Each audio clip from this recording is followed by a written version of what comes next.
नमस्कार, आपका बहुत-बहुत स्वागत है हमारे चैनल द फार्माकोर्स 2.0 पे। तो हम पढ़ रहे थे फार्माकोलॉजी का चैप्टर नंबर 12 जो कि है कीमोथेरेप्टिक एजेंट्स। इस चैप्टर के मोस्ट ऑफ द टॉपिक हमने लास्ट लेक्चर्स में कवर कर लिए हैं। अगर आपने वो लेक्चर्स नहीं देखे होंगे तो आप हमारे चैनल पर जाकर देख सकते हैं। और अगर आपको हमारी ये कोशिश अच्छी लगती हो तो प्लीज़ हमारे चैनल को लाइक करिए, अपने दोस्तों के साथ भी शेयर करिए और नए हैं तो सब्सक्राइब करिए। तो आज के इस लेक्चर में हम पढ़ने वाले हैं हमारे लास्ट कैटेगरी इस चैप्टर के, जो कि है anti neoplastic agent. Anti neoplastic agent मतलब ये ऐसे एजेंट्स होते हैं जो कि कैंसर को ट्रीट करने के लिए यूज़ किए जाते हैं। कैंसर को ट्रीट करने के लिए जो भी एजेंट्स यूज़ किए जाते हैं उनको हम एंटी न्यूप्लास्टिक एजेंट्स बोलते हैं। न्यूप्लास्टिक मतलब new cell formation. Neoplastic agents जो होते हैं, जो न्यूप्लास्टिक होते हैं मतलब न्यू सेल्स फॉर्म होते हैं। कैंसर की कंडीशन में क्या होता है, न्यू सेल्स फॉर्म होते हैं जो कि इन्फेक्टेड होते हैं, जिनका फंक्शन अल्टर हुआ रहता है, वो रैपिडली हमारी बॉडी में ग्रो करते हैं। तो उस कंडीशन को हम क्या बोलते हैं, कैंसर। तो वो जो कैंसर है उसको ट्रीट करने के लिए एंटी न्यूप्लास्टिक एजेंट्स का यूज़ किया जाता है। तो इनके बारे में देखेंगे। सबसे पहले इनकी डेफिनेशन देखेंगे। This are the agents which are use to treat cancer. तो कैंसर इस कंडीशन को ट्रीट करने के लिए ये ड्रग्स यूज़ किए जाते हैं। इसका क्लासिफिकेशन देखेंगे। सबसे पहले कैटेगरी है अल्कलाइटिंग एजेंट्स। इसमें सब कैटेगरीज दी गई है, उनके बारे में देखेंगे।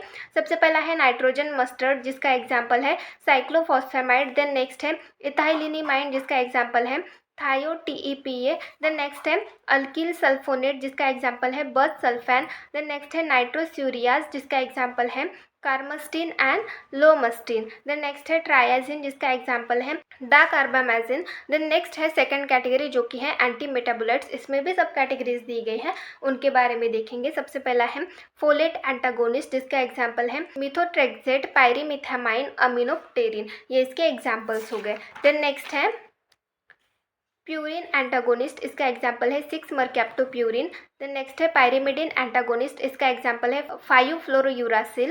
देन नेक्स्ट थर्ड कैटेगरी है जो कि है नेचुरल प्रोडक्ट्स। इसमें कौन कौन से एग्जाम्पल्स आते हैं, इसमें सब कैटेगरीज दी गई हैं। सबसे पहला है विनका अल्कोलॉइड, जिसका एग्जाम्पल है vincristine and vinblastine. Then next है टैक्सेंस, जिसका एग्जाम्पल है paclitaxel and docetaxel. Then next है इपिडोफाइलोटॉक्सिक, जिसका एग्जाम्पल है इटोपोसाइड। देन नेक्स्ट है कैम्फोथेसिन एनालॉग, जिसका एग्जाम्पल है टोपोथेकैन। देन हमारी फोर्थ कैटेगरी है एंटीबायोटिक्स, जिसके एग्जाम्पल है actinomycin, mitomycin. Then fifth category है एंजाइम्स, जिसका एग्जाम्पल है एस्पेराजिनेज। सिक्स्थ कैटेगरी है मिसलेनियस, जिसका एग्जाम्पल है hydroxyl urea and cisplatin. Then next category है हमारी सेवन्थ कैटेगरी है हार्मोन्स। इसके एग्जाम्पल, इसमें सब कैटेगरीज दी गई है। इसमें सबसे पहला है ग्लूकोकॉर्टिकॉइड्स, जिसका एग्जाम्पल है प्रेडनिसोलोन। देन नेक्स्ट है ईस्ट्रोजन, इसके एग्जाम्पल है fosfestrol and ethinyl estradiol. Then next है एंटी ईस्ट्रोजन, इसका एग्जाम्पल है टैमोक्सिफेन। देन नेक्स्ट है एंटी एंड्रोजन, इसका एग्जाम्पल है फ्लूटामाइड।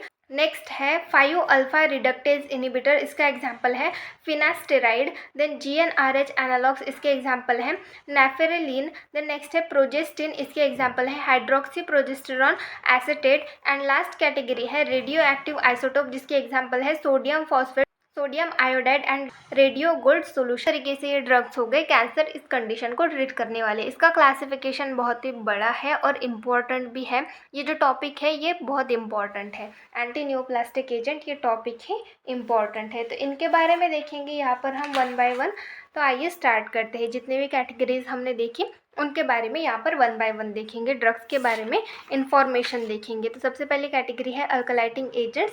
इसके बारे में देखेंगे। इसकी जनरल मैकेनिज्म दी गई है, मतलब अल्कलाइटिंग एजेंट में हमने कुछ सब कैटेगरीज देखी थी।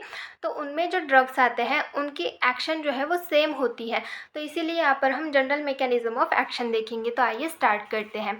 Drug transported into the cell. जो भी ड्रग है वो कैंसरस सेल में एंटर होता है, जिससे क्या होता है loss Cl- ions and form reactive intermediate. तो जो भी कैंसरस सेल होता है उसमें जो Cl- आयन होते हैं वो लॉस कर देते हैं और एक रिएक्टिव इंटरमीडिएट जो है वो फॉर्म कर देते हैं, जिसकी वजह से क्या होता है cause disruption of DNA function, जिसकी वजह से जो भी सेल है, जो भी कैंसरस सेल है उसके फंक्शंस प्रॉपरली नहीं हो पाते, जिसकी वजह से उस सेल की डेथ हो जाती है। तो इस तरीके से ये मैकेनिज्म होता है अल्कलाइटिंग एजेंट्स का। इनके इंडिकेशंस देखेंगे। This all drugs are use for the treatment of cancer. तो कैंसर इस कंडीशन में ये यूज़ किए जाते हैं। कॉन्ट्राइंडिकेशंस क्या होता है, pregnancy, lactation, hyper sensitivity, sensitivity, hepatic function impairment, ये सारे इनके कॉन्ट्राइंडिकेशंस हो गए। इनके डोज देखेंगे, डोज क्या होते हैं इनके। सबसे पहला है मिक्लोरिथामाइन, जिसका डोज होता है 0.4 mg/kg, इंट्रावेनस रूट से ये दिया जाता है। साइक्लोफॉस्फेमाइड का डोज होता है 40 to 50 mg/kg, इंट्रावेनस रूट से दिया जाता है। क्लोरएम्बुसिल का डोज होता है 0.1 to 0.2 mg/kg, ये भी इंट्रावेनस रूट से दिया जाता है।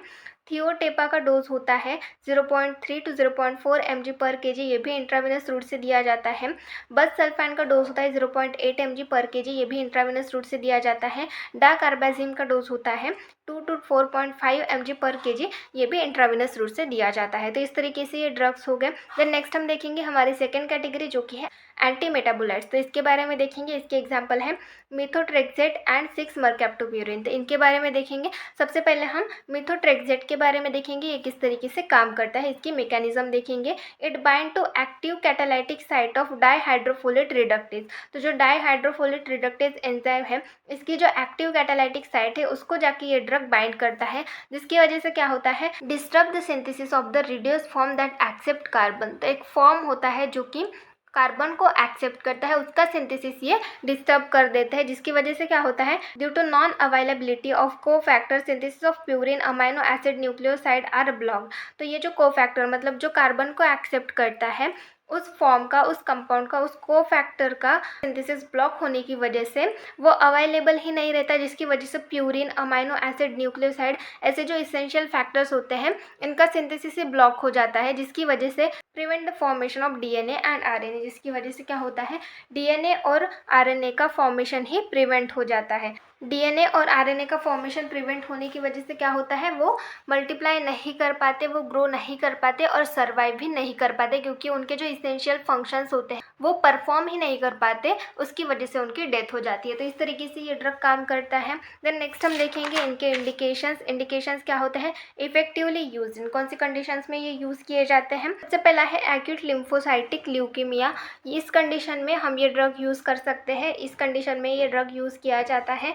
कैरियोनोमा, इस कंडीशन में भी यूज़ करते हैं। बर्किट lymphoma, breast cancer, head and neck carcinomas, तो ये सारे कैंसर के कंडीशंस है, इन कंडीशंस में ये ड्रग यूज़ किए जाते हैं। इनके कॉन्ट्राइंडिकेशंस देखेंगे। प्रेग्नेंट वुमन विथ सोरियासिस और रूमेटॉइड आर्थराइटिस। तो कोई प्रेग्नेंट वुमन है, उसको सोरियासिस है या फिर रूमेटॉइड आर्थराइटिस जैसी कंडीशन है, उनको हम ये ड्रग नहीं दे सकते, तो ये कॉन्ट्राइंडिकेटेड होता है। इसका डोज देखेंगे। मिथोट्रेक्सेट का डोज होता है 2.5 mg, ओरल रूट से ये दिया जाता है। देन नेक्स्ट हम देखेंगे हमारा नेक्स्ट ड्रग, जो कि है 6-मरकैप्टोप्यूरिन। ये किस तरीके से काम करता है उसके बारे में देखेंगे।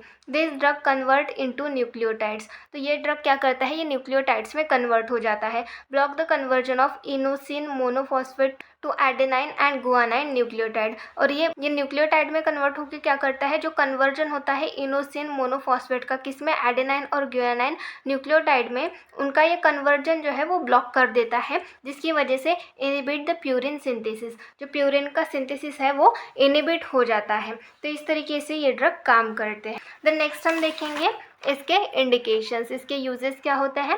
Used in acute lymphocytic leukaemia, इस कंडीशन में यूज़ करते हैं। क्रोन्स डिसीज, अल्सरेटिव कोलाइटिस, इन सारी कंडीशन में ये ड्रग यूज़ किया जाता है। कॉन्ट्राइंडिकेशन होता है हाइपर सेंसिटिविटी। हाइपर सेंसिटिविटी की कंडीशन में हम ये ड्रग यूज़ नहीं कर सकते। इसका डोज है 50 mg, ओरल रूट से ये दिया जाता है। देन नेक्स्ट ड्रग है 5-फ्लोरोयूरासिल। इसके बारे में देखेंगे ये किस तरीके से काम करता है। इट एंटर्स इनटू सेल, जो भी कैंसरस सेल है उसमें ये एंटर होता है। Converted into corresponding deoxynucleotide. तो ये क्या करता है, ये सेल में एंटर होता है, जो भी कैंसरस सेल है उसमें एंटर होता है, और जो डीऑक्सीन्यूक्लियोटाइड है उसमें कन्वर्ट हो जाता है। कॉज थाइमिडिन डिफिशियंसी, जो थाइमिडिन होता है इसकी डिफिशियंसी कॉज करता है। थाइमिडिन डिफिशियंसी रिड्यूस डीएनए सिंथेसिस। तो थाइमिडिन की डिफिशियंसी होने की वजह से डीएनए का सिंथेसिस रिड्यूस हो जाता है। Cause imbalance of cell growth and cause cell death, जो सेल है वो ग्रो नहीं हो पाता और उसकी डेथ हो जाती है। तो इस तरीके से ये 5-फ्लोरोयूरासिल काम करता है। देन नेक्स्ट हम देखेंगे इसके indications. It is use in कौन सी कंडीशन में ये यूज़ किया जाता है। एक्यूट लिम्फोसाइटिक ल्यूकेमिया, इस कंडीशन में यूज़ करते हैं। Crohn's disease, ulcerative colitis, breast cancer, ovarian cancer, gastric cancer, इन सारी कंडीशन में ये ड्रग यूज़ किया जाता है। देन नेक्स्ट हम देखेंगे इसके contraindications. Bone marrow depression, hyper sensitivity, poor nutritional state, इन सारी कंडीशन में हम ये ड्रग यूज़ नहीं कर सकते। इसका डोज होता है 500 mg इंट्रावेनस रूट से ये दिया जाता है। तो इस तरीके से ये ड्रग होता है 5-फ्लोरोयूरासिल। देन नेक्स्ट हम देखेंगे हमारी थर्ड कैटेगरी जो कि है विनका अल्कलर्स। तो इसमें एग्जांपल्स हैं विनक्रिस्टिन एंड विनब्लास्टिन। इनके बारे में देखेंगे, इनके मैकेनिज्म ऑफ एक्शन देखेंगे। Vincristine enters into the cell, जो कैंसरस सेल होता है उसमें ये ड्रग एंटर होता है, disturb the formation of mitotic spindle of metaphase. तो मेटाफेज में जो माइटोटिक स्पिंडल का फॉर्मेशन होता है वो डिस्टर्ब कर देते हैं। जब सेल डिवाइड होता है तो उस कंडीशन में मेटाफेज इस स्टेज में जो सेल डिवीजन का फेज होता है मेटाफेज, इसमें जो माइटोटिक स्पिंडल फॉर्मेशन है उसको ये डिस्टर्ब कर देता है, जिसकी वजह से क्या होता है, inhibit microtubule formation leads to inhibition of DNA synthesis and RNA transcription. तो माइक्रोट्यूब्यूल फॉर्म ही नहीं हो पाता, उसका फॉर्मेशन इनिबिट हो जाता है, जिसकी वजह से डीएनए सिंथेसिस भी इनिबिट हो जाता है और आरएनए ट्रांसक्रिप्शन भी इनिबिट हो जाता है, जिसकी वजह से जो भी सेल है वो उसके फंक्शंस प्रॉपर्ली परफॉर्म नहीं कर पाता और उसकी डेथ हो जाती है। तो इस तरीके से ये ड्रग काम करते हैं।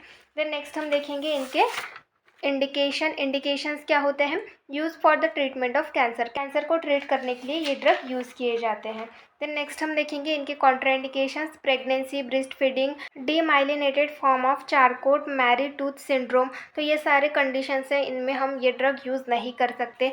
डोज देखेंगे, विनब्लास्टिन का डोज होता है 3.7 to 18 mg इंट्रावेनस रूट से दिया जाता है। विनक्रिस्टिन का डोज होता है 1.4 mg इंट्रावेनस रूट से ये भी दिया जाता है। नेक्स्ट है हमारी फोर्थ कैटेगरी जो कि है टैक्सेंस। इसका एग्जाम्पल है प्लासीटैक्सेस। इसकी मैकेनिज्म देखेंगे, पैक्लीटैक्सेल्स टारगेट्स माइक्रोट्यूब्यूल। तो ये माइक्रोट्यूब्यूल को टारगेट करता है, कॉज माइटोटिक अरेस्ट कॉज करता है, lead to inhibition of DNA synthesis. तो डीएनए सिंथेसिस नहीं हो पाता, जिसकी वजह से सेल की डेथ हो जाती है। तो इस तरीके से ये ड्रग काम करते हैं। देन नेक्स्ट हम देखेंगे इनके कॉन्ट्राइंडिकेशंस क्या होते हैं। इंडिकेशंस तो पता है, कैंसर के ट्रीटमेंट में ये यूज़ किए जाते हैं। Contraindications hyper sensitivity, pregnancy, AIDS, इन सारी कंडीशन में ये यूज़ नहीं कर सकते। डोज होता है 175 mg इंट्रावेनस रूट से दिया जाता है। हमारी फिफ्थ कैटेगरी है पिडोफाइलोटॉक्सिन। इसका एग्जाम्पल है इटोपोसाइड। इसकी मैकेनिज्म देखेंगे, ये किस तरीके से कैंसर को ट्रीट करता है। Etoposide form complex with topoisomerase 2 and DNA. तो ये कॉम्प्लेक्स फॉर्म करता है, ये ड्रग कॉम्प्लेक्स फॉर्म करता है टोपोआइसोमरेज 2 और डीएनए के साथ, cause break of double standard DNA, जिसकी वजह से जो डबल स्टैंडर्ड डीएनए है वो ब्रेक होता है। इनिबिट सिंथेसिस ऑफ डीएनए, साथ में ये डीएनए का सिंथेसिस भी इनिबिट कर देता है, जिसकी वजह से लीड्स टू सेल डेथ होती है। तो इस तरीके से ये ड्रग काम करते हैं। इनके कॉन्ट्राइंडिकेशंस देखेंगे, सीवियर हेपेटिक डिसफंक्शनिंग, मतलब अगर हमारा लीवर प्रॉपरली काम नहीं कर रहा है तो उस कंडीशन में हम ये ड्रग यूज़ नहीं कर सकते। डोज होता है 50 to 100 mg इंट्रावेनस रूट से ये दिया जाता है। तो इस तरीके से ये ड्रग होता है इटोपोसाइड। देन नेक्स्ट हम देखेंगे हमारी नेक्स्ट कैटेगरी जो कि है कैम्प्टोथेसिन एनालॉग्स। तो कैम्प्टोथेसिन एनालॉग्स के बारे में देखेंगे। इसका एग्जाम्पल है टोपोथेकैन। टोपोथेकैन के बारे में देखेंगे, ये किस तरीके से काम करता है। टोपोथेकैन एंटर इनटू द सेल, ये कैंसरस सेल में एंटर होता है, bind with the topoisomerase. Topoisomerase के साथ ये जाके बाइंड हो जाता है डैमेज डीएनए, और जो डीएनए है उसको डैमेज कर देता है, जिसकी वजह से जो भी सेल है उसके फंक्शंस प्रॉपर्ली नहीं कर पाता और उसकी डेथ हो जाती है। तो इस तरीके से ये ड्रग काम करता है।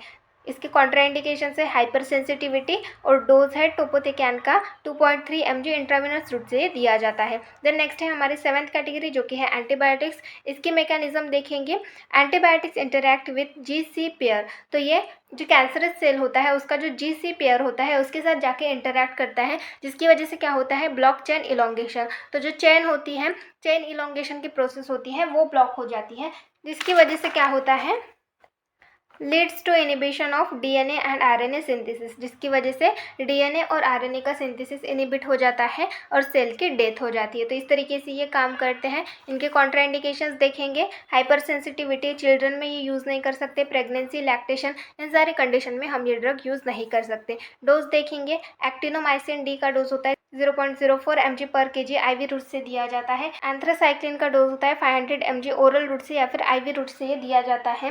ब्लियोमाइसिन का डोज होता है 0.25 to 0.5, ये भी इंट्रावेनस रूट से दिया जाता है। मिटोमाइसिन का डोज होता है 20 mg, ये आईवी रूट से दिया जाता है। तो ये इनके डोज हो गए। देन हमारी 8th कैटेगरी है एंजाइम्स। तो एंजाइम किस तरीके से कैंसर को ट्रीट करते हैं उसके बारे में देखेंगे। इसका एग्जाम्पल है एस्पेराजिनेज। इसकी मैकेनिज्म देखेंगे, ये किस तरीके से काम करता है। Enzymes deplete the store of important different amino acid call एस्पेराजिन। तो एस्पेराजिनेस ये एंजाइम क्या करता है, जो एंजाइम होता है एस्पेराजिन, इसका जो स्टोर होता है वो कम कर देता है, डिप्लेट कर देता है। ये इसेंशियल अमाइनो एसिड होता है, इसका कंसंट्रेशन ही ये ड्रग कम कर देता है, जिसकी वजह से क्या होता है, inhibit synthesis of DNA, DNA का सिंथेसिस इनिबिट हो जाता है, लीड्स टू सेल डेथ, जिसकी वजह से सेल की डेथ हो जाती है। तो इस तरीके से ये ड्रग काम करते हैं। कॉन्ट्राइंडिकेशन क्या होता है, पैंक्रियाटाइटिस। तो पैंक्रियाटाइटिस इस कंडीशन में हम ये ड्रग यूज़ नहीं कर सकते। डोज होता है एस्पेराजिनेस का 25,000 इंटरनेशनल यूनिट इंट्रामस्कुलर रूट से ये दिया जाता है। तो इस तरीके से ये ड्रग होता है एस्पेराजिनेस। देन नेक्स्ट हम देखेंगे हार्मोन्स के बारे में। हार्मोन्स में बहुत सारे हार्मोन्स हैं, तो उनके मैकेनिज्म ऑफ एक्शन अलग अलग है, तो उनके बारे में देखेंगे। सबसे पहला है एड्रेनोकॉर्टिकोस्टेरॉइड्स। तो इसके बारे में देखेंगे ये किस तरीके से कैंसर को ट्रीट करते हैं।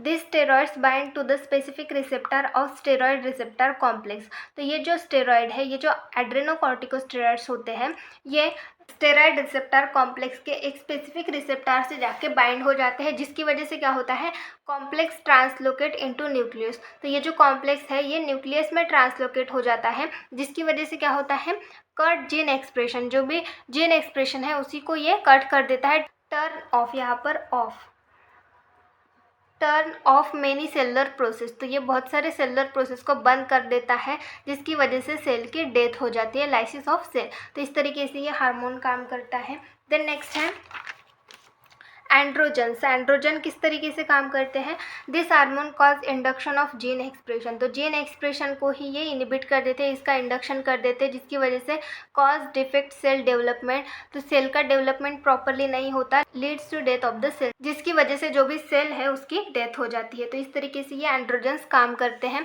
देन नेक्स्ट है ईस्ट्रोजन। ये किस तरीके से काम करता है, it is a steroid hormone enter into plasma. ये प्लाज्मा में एंटर होता है, interact with ER alpha and ER beta. ER alpha और ER बीटा से इंटरैक्ट करता है, directly affect by binding to DNA sequence. तो ये DNA सीक्वेंस से बाइंड होता है और डायरेक्टली अफेक्ट करता है, अल्टर फंक्शंस ऑफ DNA के फंक्शंस अल्टर कर देता है, जिसकी वजह से सेल की डेथ हो जाती है, जो भी कैंसरस सेल है उसकी डेथ हो जाती है। तो इस तरीके से ईस्ट्रोजन काम करता है। देन नेक्स्ट है प्रोजेस्टेरॉन। प्रोजेस्टेरॉन किस तरीके से काम करता है, this drug inhibit the EMT को ये इनिबिट कर देता है, इसकी वजह से cause invasion of cancer cell, जो कैंसर सेल है वो ग्रो नहीं कर पाता, उसकी डेथ हो जाती है। तो इस तरीके से प्रोजेस्टेरॉन काम करता है। तो नेक्स्ट हम देखेंगे इनके कॉन्ट्राइंडिकेशंस। कॉन्ट्राइंडिकेशंस क्या होता है, abnormal bleeding, hyper sensitivity, pregnancy, इन सारी कंडीशन में हम ये ड्रग यूज़ नहीं कर सकते। डोज देखेंगे, एड्रेनोकॉर्टिकोस्टेरॉइड्स 0.5 mg ओरल रूट से दिया जाता है। एंड्रोजन्स का डोज होता है 5 ग्राम, ओरल रूट से या फिर सबक्यूटेनियस रूट से या फिर IV रूट से ये दिया जाता है। तो इस तरीके से ये ड्रग्स होते हैं हार्मोन्स। तो यहाँ पर हमने most of the anti neoplastic agents के बारे में देखा, उनके रिलेटेड इन्फॉर्मेशन देखी, उनकी मैकेनिज्म, उनके डोज, उनके कॉन्ट्राइंडिकेशन, इंडिकेशन, ये सारी चीज़ें देखी। तो आज के लेक्चर में बस इतना ही, और साथ में यहाँ पर हमने ये पूरा जो चैप्टर है ये कंप्लीट कर लिया है। नेक्स्ट लेक्चर में हम हमारा इस सब्जेक्ट का लास्ट चैप्टर देखेंगे, जो कि है बायोलॉजिकल्स। तो आज के लेक्चर में बस इतना ही, नेक्स्ट लेक्चर में नेक्स्ट चैप्टर स्टार्ट करेंगे। Thank you.